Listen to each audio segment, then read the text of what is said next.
নমস্কাৰ আপোনালোকে সকলোৱে জানে যে এলপি আৰু ইউপিৰ first professional merit list publish কৰা হৈছে 5550টা পদৰ বাবে। তো ডিস্ট্ৰিক্ট ৱাইজ কিমান কাট অফ গ'ল এই ভিডিঅ'টোত আপোনালোকে জানিব পাৰিব। District wise all district category wise medium wise কিমান কাট অফ গ'ল, সকলোবোৰ ডিস্ট্ৰিক্টৰ এলপি স্কুলৰ কিমান কাট অফ গ'ল এই ভিডিঅ'টোত আপোনালোকে গম পাব। তো আৰু কাট অফ কিমান কমিব সেকেন্ড প্ৰফেশনাল মেৰিট লিষ্টত এই বিষয়েও এই ভিডিঅ'টোত জনাম। তো কিয় কাট অফ কমিব, কাৰণ বহুতৰে নাম এলপি আৰু ইউপিত আহিছে। তো এইটো নামটো উইথড্ৰ কৰি ল'ব কোৱা হৈছে, এই নোটিছখন দিয়া হৈছে। যিসকলে 2-3বাৰ বা 4বাৰ এপ্লাই কৰিছে সিহঁতক নামটো উইথড্ৰ কৰি ল'বলৈ কোৱা হৈছে, নহ'লে DWৰ পৰাই নামটো কাটি দিব আৰু এটা নাম ৰাখিব। আৰু কিছুমানে হাই স্কুল বা হাই ছেকেণ্ডাৰীত পাইছে, তো সিহঁতে তো এলপি আৰু ইউপিত নাহে। তো সিহঁতে যদি নামটো উইথড্ৰ কৰি লয় তেনেহ'লে বহুত কাট অফ কমিব। তো এতিয়া আমি মূল ভিডিঅ'ত আহোঁ। ডিস্ট্ৰিক্ট ৱাইজ কিমান কাট অফ গৈছে ফাৰ্ষ্ট প্ৰফেশনাল মেৰিট লিষ্টত। এইটো হ'ল বৰপেটা ডিস্ট্ৰিক্ট। এছামিছ মিডিয়ামৰ OBCৰ কাৰণে গৈছে 60.813, UR হ'লে 66.954, SC হ'লে 57.208, ST প্লেন হ'লে 55.408, PWD হ'লে 53.808, T ট্ৰাইব হ'লে 53.701 আৰু বেংগলী মিডিয়াম দিয়া আছে, আপোনালোকে চাই লওক। তাৰপিছত এইটো হ'ল বঙাইগাঁও ডিস্ট্ৰিক্ট। এছামিছ মিডিয়ামত কিমান গৈছে, জেনাৰেল হ'লে 64.953, ST প্লেন হ'লে 54.372, এনেকৈ বাকীবোৰ কেটাগৰী দিয়া আছে, আপোনালোকে চাই লওক। তো আপোনালোকে চেনেলটোত নতুন হ'লে চেনেলটো ছাবস্ক্ৰাইব কৰি ল'ব আৰু সকলোবোৰ ডিস্ট্ৰিক্টৰ বিষয়ে এই ভিডিঅ'টোত আপোনালোকে পাব। এলপি স্কুলত কিমান কাট অফ গৈছে।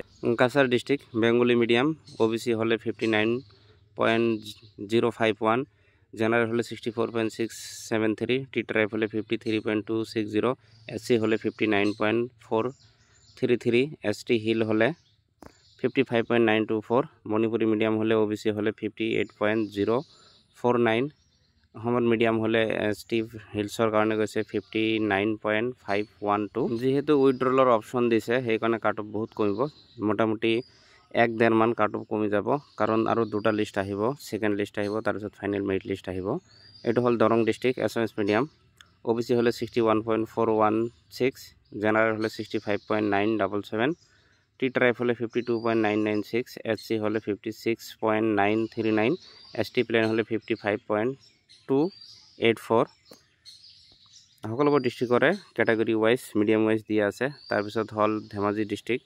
এছামিছ মিডিয়াম হলে OBC হলে 59.702, জেনাৰেল হলে 61.308, বাকিবোৰ কেটাগৰী দিয়া আছে। বড়ো মিডিয়াম ST প্লেন হলে 58.706। তাৰপিছত Dhubri district. Assamese medium OBC হলে 60.324, জেনাৰেল হলে 63.293, টি ট্ৰাইব হলে 52.856 আৰু বাকিবোৰ কেটাগৰী দিয়া আছে। তো নেক্সট প্ৰফেশনাল মেৰিট লিষ্টত ইয়াতকৈ 1 মাৰ্ক কমাৰ সম্ভাৱনা আছে। তাৰপিছত ডিব্ৰুগড় ডিস্ট্ৰিক্ট।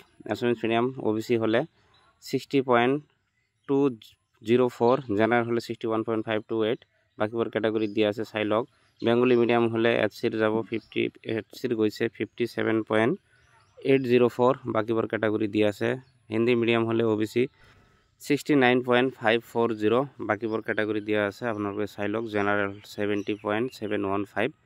তাৰপিছত ডিস্ট্ৰিক্টটো হ'ল Goalpara district. Assamese medium general 63.120, Bodo মিডিয়ামৰ ST প্লেন হলে 57.563, গাৰো মিডিয়াম ST প্লেন হলে 52.910, বাকিবোৰ কেটাগৰী চাই লওক।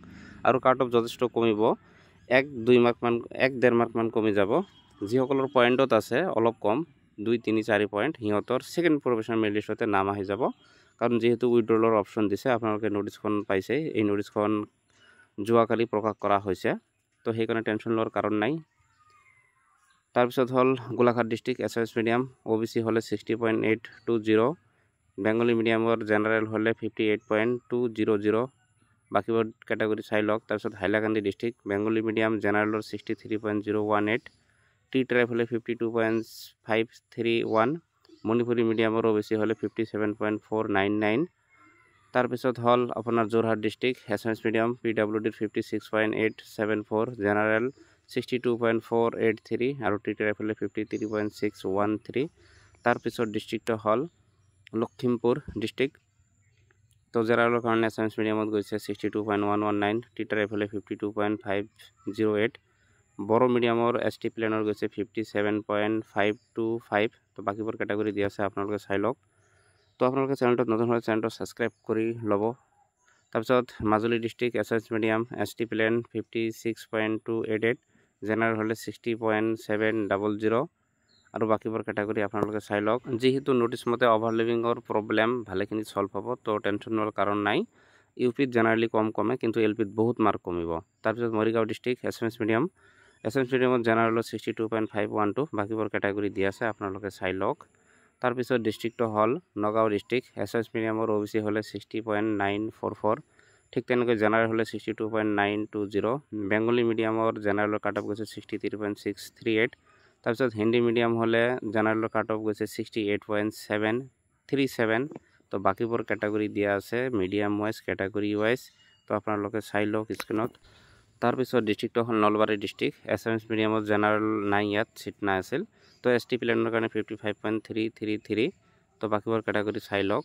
তো আপোনালোকে অনুগ্ৰহ কৰি চেনেলটোত নতুন হ'লে চেনেলটো ছাবস্ক্ৰাইব কৰি ল'ব। আৰু ছেকেণ্ড প্ৰফেশ্যনেল মেৰিট লিষ্ট দিয়াৰ লগে লগে মই ডিষ্ট্ৰিক্ট ৱাইজ কিমান কাট অফ গ'ল ঠিক এনেকৈ আকৌ এটা ভিডিঅ' বনাই দিম। তো শোণিতপুৰ ডিষ্ট্ৰিক্ট এছএছ মিডিয়ামত জেনাৰেলৰ কাৰণে কাট অফ গৈছে 62.973। বেংগলী মিডিয়ামত জেনাৰেলৰ কাট অফ গৈছে 58.743। হিন্দী মিডিয়ামত জেনাৰেলৰ কাট অফ গৈছে 67.599। বড়ো মিডিয়ামত ST প্লেনৰ কাট অফ গৈছে 57.699। তাৰপিছত ডিষ্ট্ৰিক্টটো হ'ল তিনিচুকীয়া ডিষ্ট্ৰিক্ট, ইয়াত এছএমএছ মিডিয়ামৰ SCৰ কাট অফ গৈছে 57.520। TTRFৰ গৈছে 52.908 আৰু বাকীবোৰ কেটাগৰী চাই লওক। তাৰপিছত বেংগলী মিডিয়ামৰ জেনাৰেলৰ গৈছে 60.591। হিন্দী মিডিয়ামৰ জেনাৰেলৰ গৈছে 71.628। তাৰপিছত TTRFৰ গৈছে 58.372 আৰু বাকীবোৰ কেটাগৰী আপোনালোকে স্ক্ৰীনত ভিডিঅ'খন পোষ্ট কৰি চাব পাৰে। তাৰপিছত ডিষ্ট্ৰিক্টটো হ'ল চাউথ চালমাৰা মানকাছাৰ ডিষ্ট্ৰিক্ট এছএমএছ মিডিয়াম, OBC গৈছে 59.485, SC হ'লে 56.611, ST প্লেন হ'লে 54.503, TTRF হ'লে 52.863 আৰু জেনাৰেলৰ 60.219। তাৰপিছত ডিষ্ট্ৰিক্টটো হ'ল শ্ৰীভূমি ডিষ্ট্ৰিক্ট, ইয়াত বেংগলী মিডিয়ামৰ জেনাৰেলৰ কাট অফ গৈছে 63.855, TTRF হ'লে 54.008 আৰু OBC হ'লে 59.893। তো এইটো আছিল সকলোবোৰ জিলাৰ LP স্কুলৰ district wise category wise cut off. তো আপোনালোকে ছেকেণ্ড প্ৰফেশ্যনেল মেৰিট লিষ্ট দিয়াৰ লগে লগে ঠিক এনেকুৱা ভিডিঅ' পাব যে district wise, medium wise, category wise second professional merit লিষ্টত কিমান কাট অফ LPৰ গ'ল। আৰু ইউপিৰ কাৰণে মই ভিডিঅ' বনাম, আজিকালিৰ ভিতৰত পাই যাব। তো এইটো চাই ল'ব। বহুতো কেণ্ডিডেট হাইস্কুলত পাইছে, হাই ছেকেণ্ডেৰীত পাইছে, ইউপিত পাইছে, সেইকাৰণে LP স্কুলৰ কাট অফ 1 মাৰ্ক বা 2 মাৰ্কলৈ কমাৰ চান্স আছে, কিন্তু ইউপিত কাট অফটো অলপ কমিব, কাৰণ ইউপিৰবিলাক LPত নাহে। তো যিসকলে ইউপিত পাইছে ইউপিতে থাকিব। তো আপোনালোকে চেনেলটো ছাবস্ক্ৰাইব কৰি ল'ব। ধন্যবাদ।